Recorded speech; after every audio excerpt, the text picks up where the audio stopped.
आज हम एक नया सब सेक्शन स्टार्ट करेंगे मैग्नेटिक फील्ड चैप्टर का, जहाँ पर पहला टॉपिक हमारा है बायो सावर्ट लॉ। तो ये बायो सावर्ट लॉ जो है, मैं आपको पहले बता दूं कि ये कहीं हद तक कनेक्टेड है आपके कुलम्स लॉ से। कुलम्स लॉ में हमने सीखा था कि अगर एक चार्ज है कहीं पर, तो उस चार्ज की वजह से किसी एक पर्टिकुलर पॉइंट पी पर इलेक्ट्रिक फील्ड क्या होती है। अब यहाँ पर हमें सीखना है कि अगर पहले से कहीं पर कोई करंट कैरिंग वायर है, मान लेते हैं यहाँ पर जैसे फॉर एग्जाम्पल ये जो रेड कलर से ड्रॉन है आइडियल, ये करंट कैरिंग वायर है। तो इस करंट कैरिंग वायर की वजह से इस पॉइंट पी के ऊपर मैग्नेटिक फील्ड क्या होगी, ये हमें फाइंड आउट करना है। तो वो रिलेशन जो हमारे पास मिलता है बायो सावर्ट लॉ से, वो आपके स्क्रीन पर लिखा हुआ है कि डीबी, मान लेते हैं हम फिलहाल कि d B is a small magnetic field at point P due to current element I d l. तो ये वायर काफ़ी लंबी हो सकती है, लेकिन उसका हमने एक लेट से एक बहुत छोटा सा टुकड़ा पिक किया जिसका लेंथ है जस्ट डीएल। तो उस छोटे से करंट के टुकड़े की वजह से, जिसको हम करंट एलिमेंट बोलते हैं, पॉइंट पी पर जो मैग्नेटिक फील्ड आती है मान लेते हैं वो है टीबी। तो उस डीबी का ये एक्सप्रेशन है कि d B is equal to mu not by 4 pi I d l cross r by r cube. अब हमें ये एक एक करके समझना है। तो पहली चीज़ है म्यू नॉट। तो आपको याद दिला दूं कि जब आपने कभी इलेक्ट्रिक फील्ड निकाली होगी किसी एक पॉइंट पर बिकॉज ऑफ एनी चार्ज, तो आपका एक्सप्रेशन क्या होता था? आपका एक्सप्रेशन होता था 1/4 pi epsilon not q upon r square r cap. ठीक है, यहाँ पर इलेक्ट्रिक फील्ड जो हो रही है किसी पॉइंट पर, वो इस चार्ज की वजह से हो रही है, और डिनोमिनेटर में एप्सिलॉन नॉट होता था। एप्सिलॉन नॉट आपने सीखा होगा कि एप्सिलॉन नॉट बेसिकली रिप्रेजेंट करता है permittivity of free space. Permittivity का मेन मतलब क्या है कि ये रिप्रेजेंट करता है बेसिकली कि कितना ये हिंड्रेंस क्रिएट कर रहा है फॉर इलेक्ट्रिक फील्ड। इसीलिए ये डिनोमिनेटर में होता था, क्योंकि अगर इसकी वैल्यू बढ़ती है मान लीजिए किसी मीडियम में, एप्सिलॉन नॉट की जगह एप्सिलॉन होता है, तो इलेक्ट्रिक फील्ड की वैल्यू कम होती जाएगी। बट यहाँ पर देखिए, यहाँ पर जो म्यू नॉट है वो न्यूमरेटर में है। तो म्यू नॉट को हम डिफाइन करते हैं पर मियाबिलिटी ऑफ फ्री स्पेस। आप इन सिंपल टर्म ये समझ सकते हो कि this basically supports magnetic field, इसीलिए ये न्यूमरेटर में है। क्योंकि अगर इसकी वैल्यू बढ़ती है तो उस केस में मैग्नेटिक फील्ड की वैल्यू भी बढ़ेगी। क्योंकि म्यू नॉट का मतलब होता है फॉर फ्री स्पेस, वैक्यूम। लेकिन अगर किसी मीडियम में जाएंगे तो वहां पर म्यू नॉट की जगह पर म्यू आएगा। तो अगर म्यू की वैल्यू ज़्यादा होगी म्यू नॉट से, तो मैग्नेटिक फील्ड भी ज़्यादा होगा। तो वो सब जो पाता है वो सब हम मैग्नेटिक मटेरियल्स जब पढ़ेंगे तब डिस्कस करेंगे। फिलहाल के लिए आप इतना समझ सकते हो कि that this is permeability of free space and it basically supports the magnetic field. Okay, फिर यहाँ पर है ideal.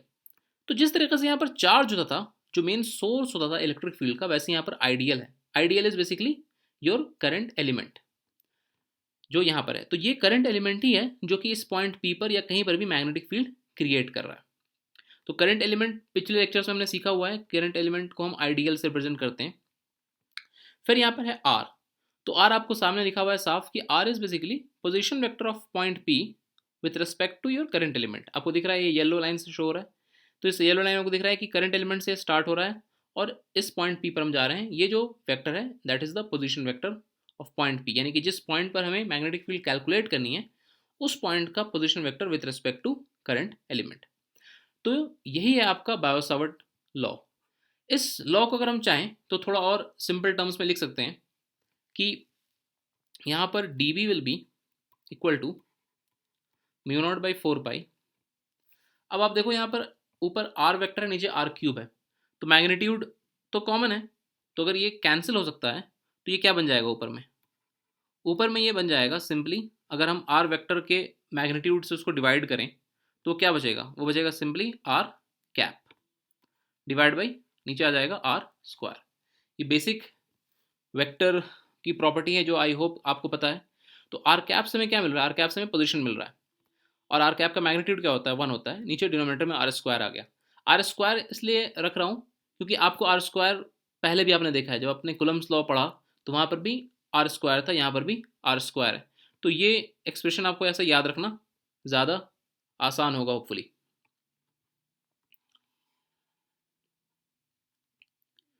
So this is your expression for Biot Savart law. तो इस तरीके से हमें पता चल गया कि मैग्नेटिक फील्ड का पोजीशन का direction as well as magnitude. अब जरा दोनों पार्ट को एक एक करके देखते हैं। फॉर एग्जाम्पल यहाँ पर अगर हम देखें तो यहाँ पर आइडियल ऊपर की तरफ है, पोजिशन वेक्टर इधर है, तो इन दोनों के बीच में एंगल क्या है? इन दोनों के बीच में एंगल है 90 डिग्री। ठीक है, तो जस्ट अगर हमें इस केस में, इस एग्जाम्पल में डी बी निकालना है, डी बी का सिर्फ हमें मैग्नीट्यूड से मतलब है, तो हम क्या लेंगे? हम लेंगे mu not pi 4 pi I d l cross r cap magnitude क्या होता है 1, यानी कि इंटू साइन ऑफ क्या हो जाएगा? साइन ऑफ हो जाएगा ये 90 degree divide by r square, यानी कि just mu not by 4 pi I d l sine 90 क्या होता है 1 डिवाइड बाई आर स्क्वायर। तो ये एक केस हो गया जहाँ पर हमने जस्ट मैग्नीट्यूड निकाल लिया। अब अगर हमें डायरेक्शन देखना है, तो डायरेक्शन ही मेन पार्ट है जो कि मैग्नेटिक फील्ड के बायो-सावर्ट लॉ से आप सीखते हैं। तो अगर हम डायरेक्शन का डिस्कशन करें तो डायरेक्शन के लिए आपको क्या लगता है? डायरेक्शन के लिए आप इस फिगर को देखें। इस फिगर में करंट एलिमेंट वैसे ही दिया हुआ आइडियल, करंट ऊपर की तरफ जा रही है, यानी कि डीएल का डायरेक्शन क्या हो जाएगा? डीएल का डायरेक्शन हो जाएगा जे कैप। और अब हमें निकालना है कि पॉइंट पी और पॉइंट पी क्यू पर मैग्नेटिक फील्ड का डायरेक्शन क्या होगा। तो अगर हम पॉइंट पी की बात करें तो ये वही है जो हमने अभी ऊपर जस्ट देखा। तो पॉइंट पी पर आइडियल क्रॉस आर कैप करेंगे, यानी कि यहाँ पर क्या करना होगा? यहाँ पर हमें करना होगा जे कहाँ से आ रहा है? आइडियल की वजह से जे आ रहा है, क्योंकि इसका डायरेक्शन ऊपर है। क्रॉस आर कैप का डायरेक्शन क्या है? यहाँ पर जो आर वेक्टर का डायरेक्शन है वही आर कैप का डायरेक्शन है, तो आर कैप डायरेक्शन क्या दिख रहा है? आई, यानी कि जे क्रॉस आई अगर हम करें तो जे क्रॉस आई क्या मिलता है हमें? वो मिलता है माइनस के। इसका मतलब कि पॉइंट पी पर जो मैग्नेटिक फील्ड होगी उस मैग्नेटिक फील्ड डायरेक्शन क्या होगा? That will go perpendicular to the plane. जो प्लेन आप दिख रहा है, जो प्लेन आपके स्क्रीन है, उस प्लेन के perpendicular and inside the screen, यानी कि अंदर की तरफ। सेम यही फिगर की अगर हम बात करें यहाँ पर, तो यहाँ पर भी P is exactly the same figure. तो यहाँ मैग्नेटिक फील्ड का डायरेक्शन कैसा होगा? मैग्नेटिक फील्ड का डायरेक्शन अंदर की तरफ होगा। तो हम dB का डायरेक्शन कह सकते हैं कि dB का डायरेक्शन यहाँ पर परपेंडिकुलर टू द प्लेन है and going inside the plane.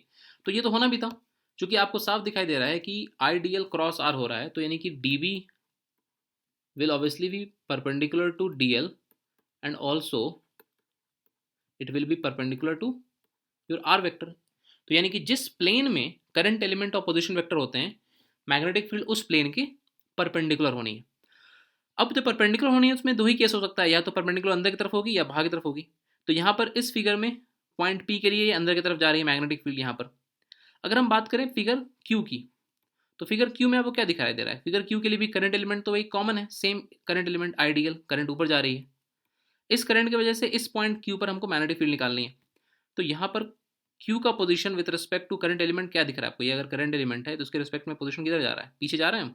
तो इस वेक्टर को हम कैसे डिनोट करते हैं? माइनस आई से डिनोट करते हैं। तो जे क्रॉस माइनस आई करेंगे तो क्या मिलेगा हमें? वो मिलेगा हमें के कैप। तो ये इंटरेस्टिंग बात है कि यहाँ पर मैग्नेटिक फील्ड जो है वो again perpendicular to the plane तो है, लेकिन प्लेन से बाहर आ रही है। तो यानी कि अलग अलग पॉइंट के लिए आपको मैग्नेटिक फील्ड का डायरेक्शन कुछ अलग अलग मिलेगा। तो यहाँ पर मैग्नेटिक फील्ड प्लेन के अंदर गई, यहाँ पर मैग्नेटिक फील्ड प्लेन के बाहर आ रही है। अगर मैग्नीट्यूड की बात करें तो वो दोनों डिपेंड करता है कि ये आर और आर डैश की वैल्यू पर उस पर निकल सकता है। तो ये जो एक्सप्रेशन है जो कि बॉक्स के अंदर है, इस एक्सप्रेशन में आपको मैग्नीट्यूड भी दिख रहा है और साथ में आपको डायरेक्शन भी दिख रहा है। तो अभी हमने जस्ट चेक करने के लिए एज एन एग्जाम्पल दो पॉइंट्स का इस्तेमाल किया। अब एक और हम जेनरिक सिचुएशन लेते हैं जहां पर हम सिर्फ दो पॉइंट नहीं बल्कि और भी पॉइंट्स को चेक करते हैं कि वहां पर मैग्नेटिक फील्ड का डायरेक्शन कैसा होगा। अब यहाँ पर हमारे पास चार डायरेक्शन है। अगर ये करंट कैरिंग एलिमेंट ऊपर है, तो अगर पॉइंट पी की बात करें तो पॉइंट पी हमने ऑलरेडी डिस्कशन कर लिया है पॉइंट पी के ऊपर कि पॉइंट पी पर मैग्नेटिक फील्ड का जो डायरेक्शन होगा वो अंदर की तरफ होगा। ठीक है, और पॉइंट आर का भी हमारा ऑलरेडी डिस्कशन हो चुका है कि वो जब इस पॉइंट पर हम देखेंगे तो वो ऐसे बाहर की तरफ होगा। अब क्यू एक पॉइंट लिया है मैंने जो कि परपेंडिकुलर टू द स्क्रीन, यानी कि आपकी स्क्रीन जो आपके सामने है उसके ठीक अंदर एंड परपेंडिकुलर। ठीक है, तो क्यू पॉइंट की अगर हम बात करें तो क्यू पॉइंट के लिए अगर हमको डायरेक्शन निकालना है तो क्यू पॉइंट पर आइडियल क्या है? Ideal is again J cap, क्योंकि करंट एलिमेंट तो ऊपर ही है। लेकिन क्यू पॉइंट का पोजीशन वेक्टर किधर जा रहा है? स्क्रीन के अंदर जा रहा है, यानी कि अलॉन्ग जेड एक्सिस के अलॉन्ग है ये, तो ये जाएगा माइनस ऑफ के कैप। ठीक है, आई होप ये आपको पता है। तो जे क्रॉस माइनस ऑफ के कैप करेंगे तो ये क्या आएगा? मान लेगा आपको माइनस ऑफ आई कैप। तो माइनस ऑफ आई कैप का मतलब क्या होता है कि इस पॉइंट पर जो मैग्नेटिक फील्ड जा रही है वो कुछ ऐसे जा रही है। ठीक है, फिर अगर हम बात एस पॉइंट की करें तो एस पॉइंट की अगर हम बात करें तो एस पॉइंट पर आपको क्या लिखता है? एस पॉइंट पर क्या हो रहा है ये चीज़ें? एस पॉइंट पर भी आइडियल तो सेम है जे, लेकिन एस पॉइंट के लिए पोजीशन क्या है, पोजीशन है के कैप, जो कि एस पॉइंट जेड एक्सेस के लॉन्ग है लेकिन स्क्रीन के बाहर। आप समझिए कि आप जब स्क्रीन को देख रहे हो तो स्क्रीन से आपकी तरफ, that is your point S. तो एस पॉइंट पर जे क्रॉस के करेंगे तो जे क्रॉस के क्या होता है, ये होता है आई, यानी कि इस पॉइंट पर मैग्नेटिक फील्ड का डायरेक्शन कैसा हुआ, मैग्नेटिक फील्ड डायरेक्शन ऐसा हुआ। तो अब आपको दिखाई दे रहा है कि हर पॉइंट के लिए मैग्नेटिक फील्ड का डायरेक्शन अलग अलग आ रहा है। तो ये 4 पॉइंट्स तो हमने देख लिए मेन। पॉइंट पी पर मैग्नेटिक फील्ड डायरेक्शन कुछ अंदर की तरफ जा रहा था, पॉइंट आर पर ऐसा बाहर की तरफ आ रहा है, और बाकी पॉइंट्स पे भी आपको दिख रहा है। अब अगर हम एक नॉर्मल पॉइंट ले लें पी क्यू आर एस के अलावा कहीं बीच में यहाँ पर, तो ये जो पॉइंट मैं ले रहा हूँ ये पॉइंट समझिए कि स्क्रीन के अंदर है बट क्यू से पहले आएगा। तो इस पॉइंट का अगर हम पोजीशन वेक्टर की बात करें तो इस पॉइंट का पोजीशन वेक्टर कुछ ऐसा जाएगा। तो अब तक आपने जो 4 पॉइंट्स देखे, इन चारों पॉइंट आपको एक कॉमन चीज दिखाई दे रही है। कॉमन चीज आपको ये दिखाई देगी कि magnetic field is perpendicular to position vector.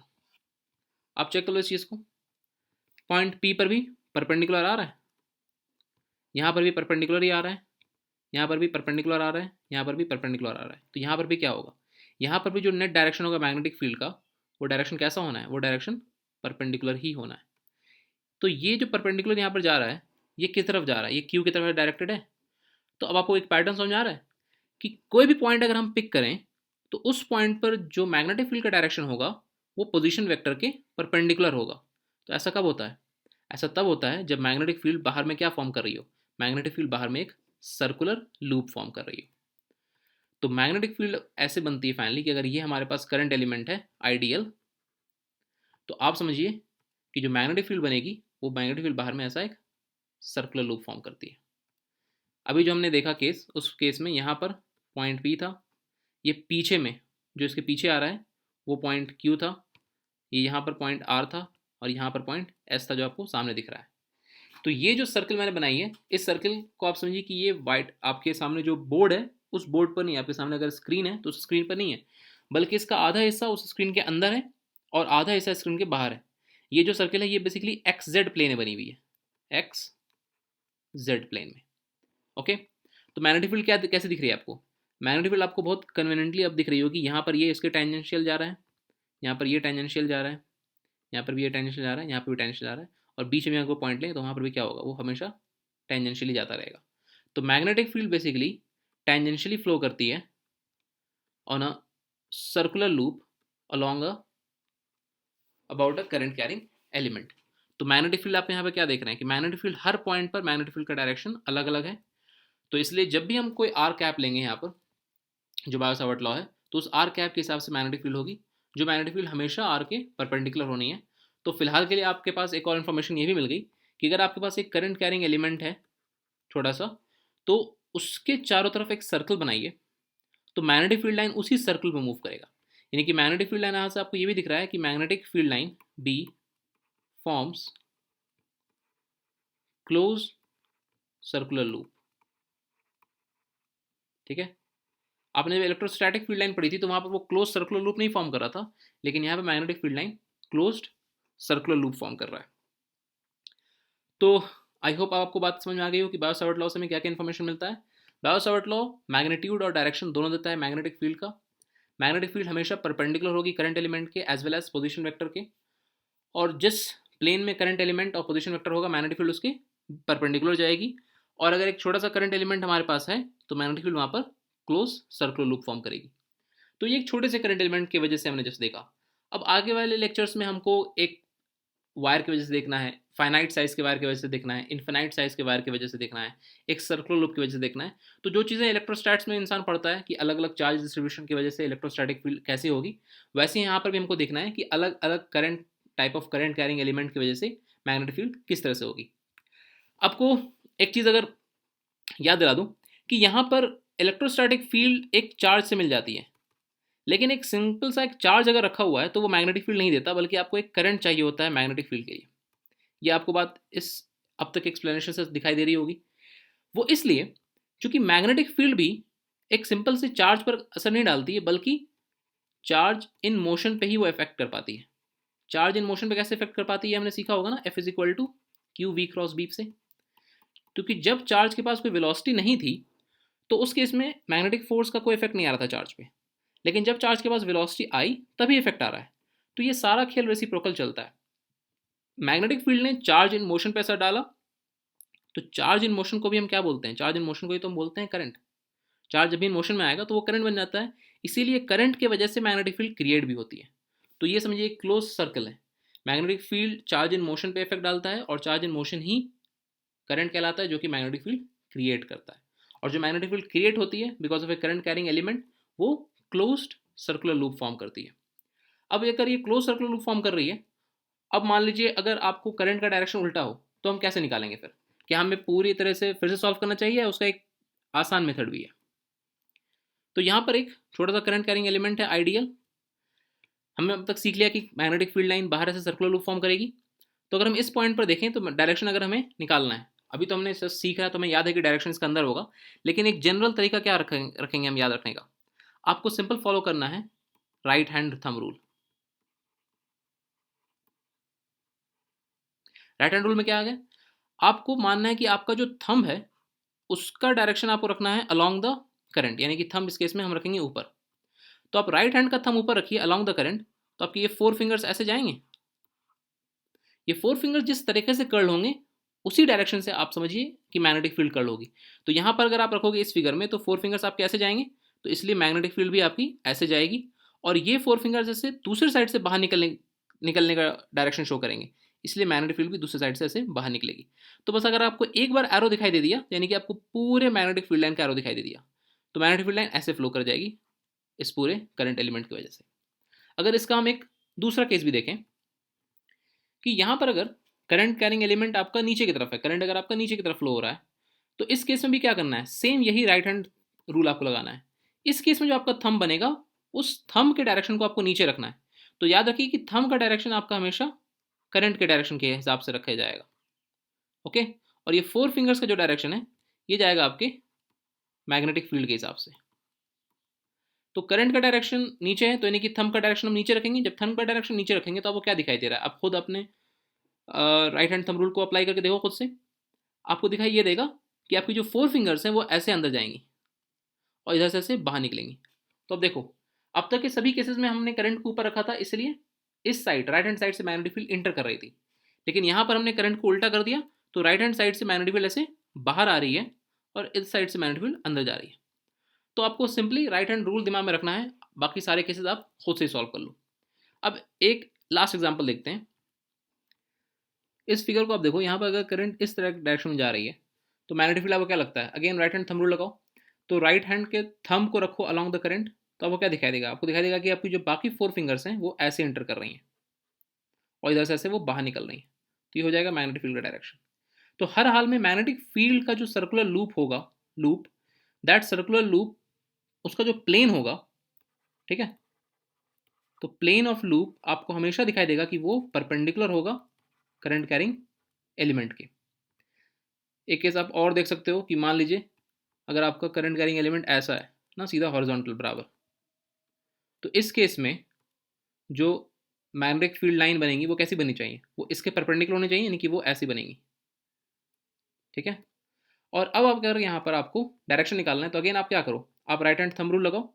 तो राइट हैंड थंब रूल लगाओ यानी कि थंब को आप ऐसा रखो इसके लॉन्ग, यानी कि आपको क्या दिखाई, आपको दिखाई देगा कि 4 फिंगर्स आपकी ऐसी जा रही हैं और इधर से बाहर आ रही हैं। तो ये आपका मैग्नेटिक फील्ड का डायरेक्शन बन जाएगा। तो 4 फिंगर्स आपकी इधर जाएंगी और ऐसे बाहर आ रही हैं। तो अब आप किसी पॉइंट पर अगर आप चाहो, एक बार आपको ये डायरेक्शन समझ में आया, किसी पॉइंट पर चाहो तो आप मैग्नेटिक फील्ड निकाल सकते हो। इस पॉइंट पर ऐसे टेंजेंशियल जाएगा, इस पॉइंट पर ऊपर जाएगा, इस पॉइंट पर ऐसे बाहर की तरफ आएगा। ठीक है, इस पॉइंट पर, ये जो पॉइंट आपके समझिए कि ये वो पॉइंट है जो स्क्रीन से बाहर की तरफ है, यहाँ पर मैग्नेटिक फील्ड ऐसे नीचे जाएगा, यहाँ पर ऐसे ऊपर जाएगा। तो बस आपको ये लूप का डायरेक्शन समझना है। तो मैग्नेटिक फील्ड लाइंस इसी लूप के अलॉन्ग चलती हैं और वो हमेशा वो जो लूप होगा वो perpendicular to current carrying element होगा। और राइट हैंड थंब रूल ध्यान रखिए, और साथ में ये ध्यान रखिए कि ये फाइनली जो आपका एक्सप्रेशन है बायो-सावर्ट लॉ का। अब नेक्स्ट लेक्चर के में हम लोग बायो-सावर्ट लॉ के ऊपर कुछ क्वेश्चन करेंगे और जो इनके हमको जेनरिक केसेस आते हैं एग्जाम में उन सबको फिर हम स्टार्ट करेंगे उनका discussion. Till then bye bye, take care.